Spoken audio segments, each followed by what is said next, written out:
Hi there. I'm Jim Zirin. Welcome back for more conversations. With us is Martin London, a lion of the New York trial bar, and they don't come any better. Marty has been a keen observer of the various legal entanglements facing our former President Donald Trump, and he has strong views on the way forward for Marrick Garland. Marty is the proprietor of Marty's blog, where he shares brilliant insights into the legal issues of the day. He also has had professional experience with Trump, which he recounts in a riveting book entitled The Client Decides a Litigator's Life, Jackie-Onassis, Vice President Spiro Agnew, Donald Trump, Roy Cohn, and more. We're delighted to have Marty back with us on the program. Delighted to be here, Jim. Now, Marty, is Trump going to be indicted? Boy, is he going to be indicted? And if so, where? And if so, how many times? Is it going to be in Georgia? Is it going to be in Florida? Is it going to be in Washington, D.C.? How many counts? Who knows? My guess is somewhere, somehow, somebody is going to tag him. So what's your best guess? Where is he going to be indicted? When? And for what? If you were in the Department of Justice, you would do everything you could to indict him in the District of Columbia. Now, why is that? Huh? Why is that? Because you got a better jury pool. Florida is probably the worst jury pool. A lot of MAGAs on the jury. In the country. There's a lot of MAGAs on the jury, and there's a history of arch conservatism in the Florida judiciary. You and I were just pointed out that on the 11th Circuit, there are 6 out of the 11 judges, not who are just conservative or members of the Federalism Society, they were appointed by Trump. Scandal of all scandals. One of those 6 Trump judges on the 11th Circuit is the spouse of one of the nominees for special master put forward by the Trump lawyers. I mean, there's a word we all learned in law school, it's called chutzpah. And that's a special chutzpah to put on there as a nomination for special master somebody whose wife is sitting on the 11th Circuit, who's going to pass on what the judge canon says. She could disqualify herself, or is she going to be like Clarence Thomas? I don't know, yeah. Clarence hasn't disqualified himself from anything. And my guess is he's not going to. Despite what his wife does. Neither is Ginny going to disqualify herself. Well, she's not in office. She's just running around trying to overthrow the government. She's the 10th justice. Well, quite possibly. Right. So, by the way, do you think the Supreme Court has become politicized? No, come on. That's a nice, honest, plain, straight shooting guys. There's only one solution there. The court is, in my judgment, a disgrace. They've disgraced themselves. And somehow or other, the Democrats have to get control of both houses while they have the executive, and add 4 people to the Supreme Court. And they've got only 2 years to do it, and they got to win in November to get it done. So nothing else will do it. Well, Roosevelt had control of both houses. He tried to pack the court, and the bill was dead on arrival in the Senate. Well, you know, I don't want to go into a long story, but I spoke to somebody who was involved in that process. And it's not that the Senate wouldn't do it, it's that Roosevelt wouldn't agree to modify the proposal. The issue was whether the court would be slimmed down eventually. The people who wanted the proposal said, okay, you can do it, which will produce 15, because his proposal was everybody over 70, there would be an additional justice because the people over 70 were working too hard. Well, that was a lie. Everybody knew it was a lie. He was urged not to tell that lie. He told it anyway. And then they said, and then let it ultimately go back down to 9. He said, no, he wanted to keep. So there's a lot behind that story. And I can only recommend to you that you do some research in something called Marty's blog, in which I report on how I spoke to the guys who were involved in that, the young men involved in that effort to pack the court. Look, this court had in the originally 6, then it was 8, then it was 9, then it was 10. When Andrew Johnson became president after the Civil War, they were so afraid he was going to appoint people to the Supreme Court, they knocked it down to 6 again. And then it gradually went up to 9. So there's nothing sacrosanct about the number 9. It's a political court. It's appointed by politicians. And these guys have just taken it way, way, way too far. And the only way to handle it is to add 4 more. Well, you could handle it another way. You could have term limits for Supreme Court justices within the Constitution. And you could also, I read somewhere, maybe even limit what subjects they could take appeals from. There are lots of things you could do, but the simple and correct solution is add 4 more. If there's anybody who changed and politicized the court, it was the Republicans with the Amy Coney Barrett and Merrick Garland decisions. When it came to Marrick Garland, they would not appoint a judge in the last year. When it came to Amy Coney Barrett, they appointed a judge 6 weeks before the end of his term. There was nothing honest about it. It was political manipulation, and very successful. So what's sauce for the goose wasn't sauce for the gander? Of course not. Of course not. They had power and they used it. Okay, so now we have a politicized court. You see Justice Alito addressing partisan Republican groups. Right. You have Justice Thomas posing with Herschel Walker, a candidate for the Senate in Georgia. It couldn't be more political. It could not be more political. And if you read Alito's Dobbs decision. Which one, the leaked decision or the final decision? If you weren't already gray, you would turn gray. Only not your hair would turn gray, your face would turn gray. It was a disgrace. It was totally dishonest. He decided where he wanted to go based on what he thought ought to be abortion law, and then he made up a whole bunch of stuff to make it come out that way. It was really a disgraceful decision, and it shows that you've got to change that court. Okay, so back to Trump. Yeah. Why do you suppose he removed all those classified documents to his lair of Mar-a-Lago? You know, I don't think anybody will ever know. I think the guy is a megalomaniac. I think it was John Bolton who was asked that question on television, and he said, there's no answer to anything he does. He's not a rational decision maker. Yeah, I'll take this, I won't take that. You can't tell. Well, everyone says he doesn't read anything. I mean, you don't think he was planning to read those documents? I think part of it they were toys. He could, probably a year from now, show them off at Mar-a-Lago. Look at this, this highly classified stuff. Only I have. I don't know. I have any idea. I really don't know. The only thing I do know is what he did was against the law, against lots of laws, against the classification laws, against the possession laws, against, all those documents are the property of the government, not his. He's breaking the law merely by possessing them, whether they're classified or not. He's not allowed to have them. So what is the issue of privilege we hear so much about? Attorney-client privilege, executive privilage. If the crime is the possession of the documents, it doesn't matter what's in them. That's absolutely correct. And how could he have executive privilege to a document? It's not his document. The document belongs to the government. And the government right now is headed by a fellow by the name of Biden, who said there is no privilege to those documents. So there is no answer to that question because there's no logic to that question. He's not allowed to have the documents. And he and his team have lied consistently about his possession of the documents. I thought it was very interesting. I don't know if you noticed it, Jim.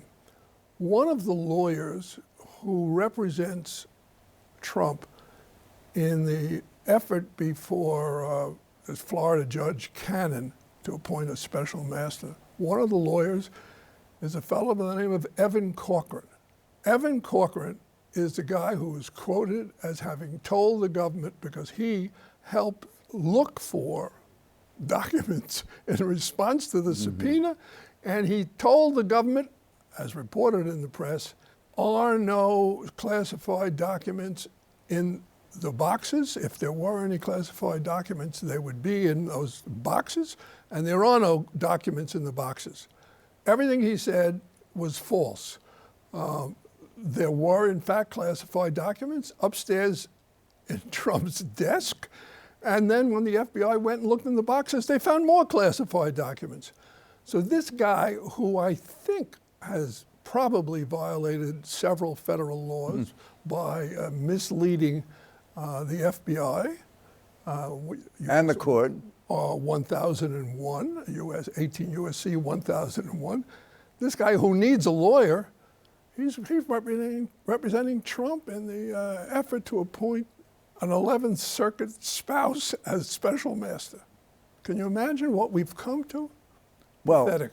The Justice Department suggested a number of candidates for special master, Right. and then Trump suggested former Judge Raymond Dearie and the husband of the judge on the 11th Circuit whom he appointed. Right. And presumably, Judge Cannon will either ignore all the recommendations or maybe choose one of the better candidates than the one who has a conflict of interest. The feds nominated Barbara Jones, whom I know of. I don't know her. A highly qualified person, and I forget who the other one was.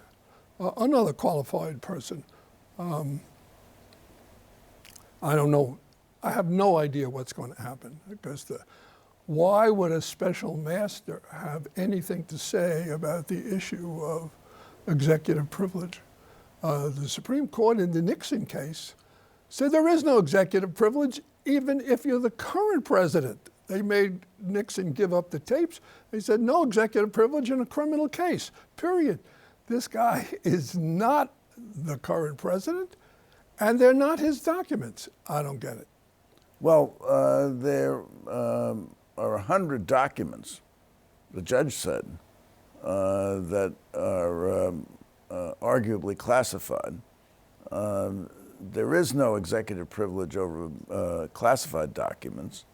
And what does a special master add to the mix? The judge can read 100 documents in 3 hours. It's called delay.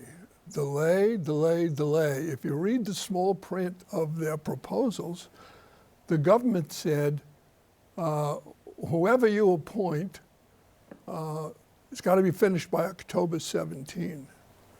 The Trump team said, no, we don't have to have any finished date. We'll let the special master decide. And besides, we want the right to speak ex parte to the judge. That is, they can speak to the judge without the government being involved in the conversation. A set of absurd suggestions. Well, they want to remind the judge of who appointed her, so that. I don't think she's likely to forget that. I don't either. The special master reads 100 documents, and the special master would have to get a security clearance. Yes, yes. In order to look at these documents. Correct. Probably wouldn't understand them anyway. Right. I mean, if they're atomic secrets of another country, as has been reported, or our own atomic secrets. And then what conclusion is there? These are covered by attorney-client privilege. They're obviously not. Executive privilege, they can't be.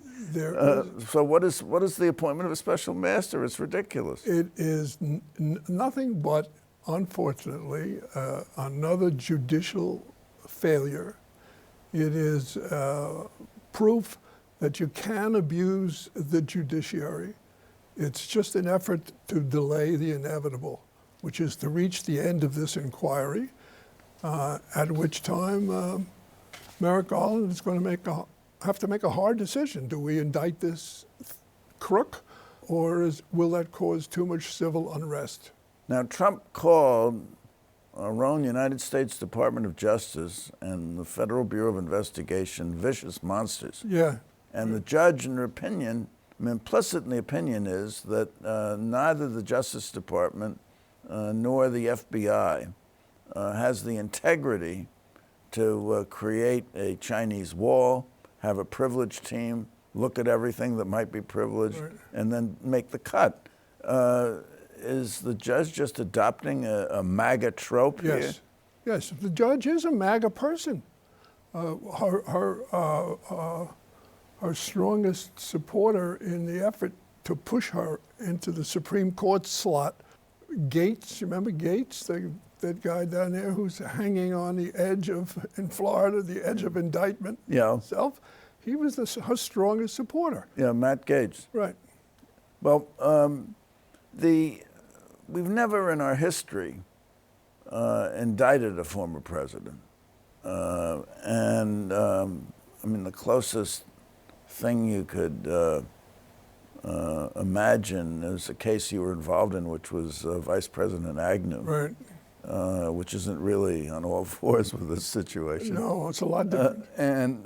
But the polls said that when they executed the search warrant at Mar-a-Lago, Trump's popularity improved. Now, if you indict him, is it going to improve some more? You know, I don't know. I think the longer this thing goes on, the dirt that sticks to Donald Trump has got to prove persuasive to some people. I think he's always going to have a solid core of people who think he walks on water. And I think that's something we're just going to have to live with. I think justice requires we really live by the rule of law. And the rule of law is no man is above the law. And I think if you apply those two principles, you have to indict Donald Trump, period.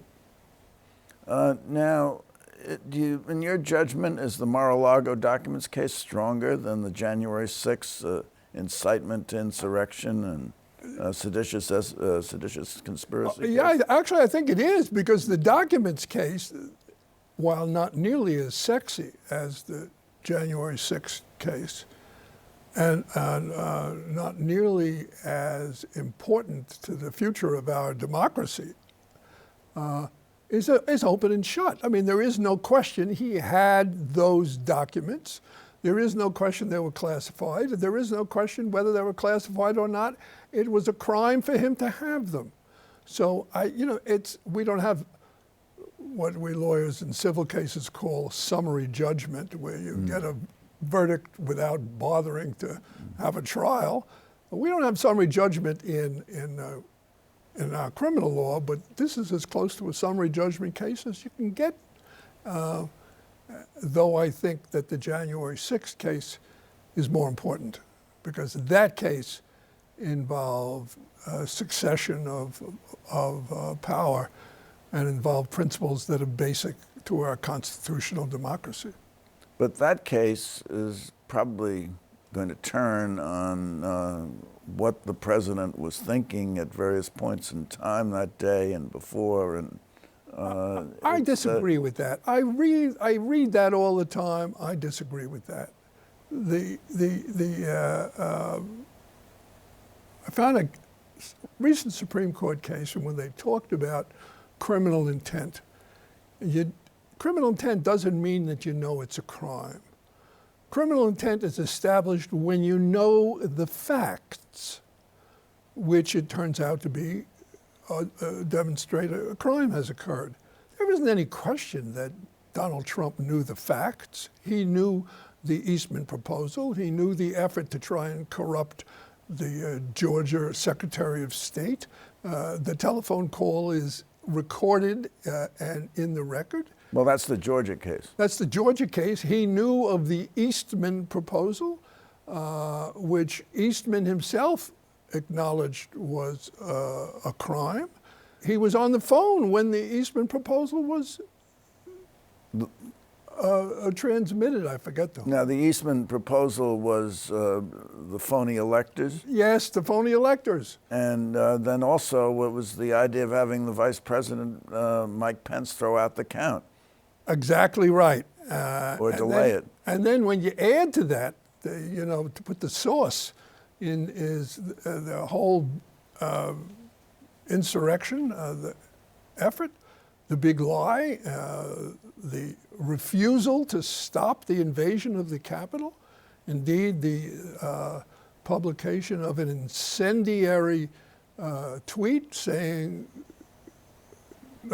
Pence doesn't have the guts to do the right thing, which drove the Capitol invaders to be more vigorous in their pursuit of the legislators who had to decide this matter. And, erect that gibbet for Vice President Pence. Own Vice President. Yeah.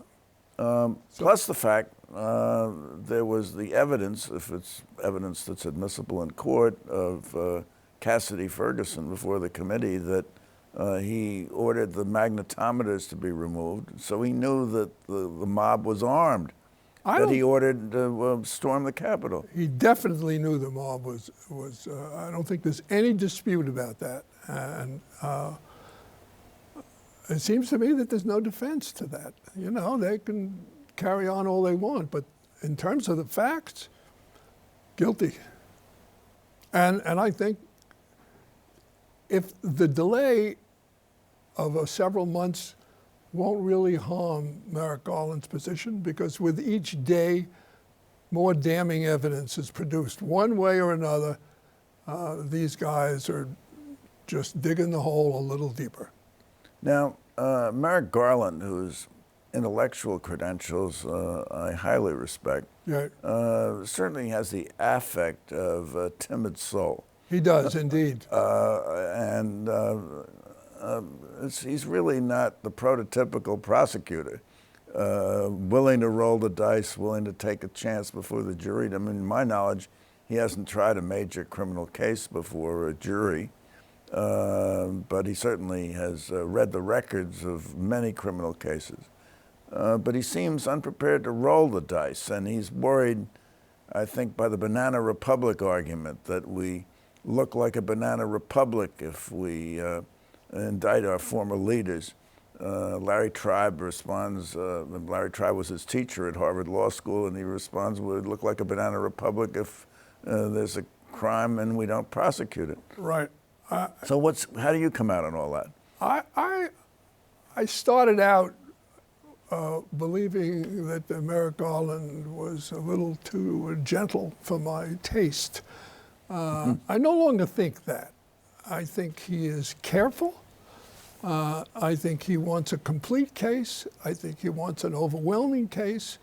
I think I would like him to pay more attention to the clock because he's may be finished in 2 years.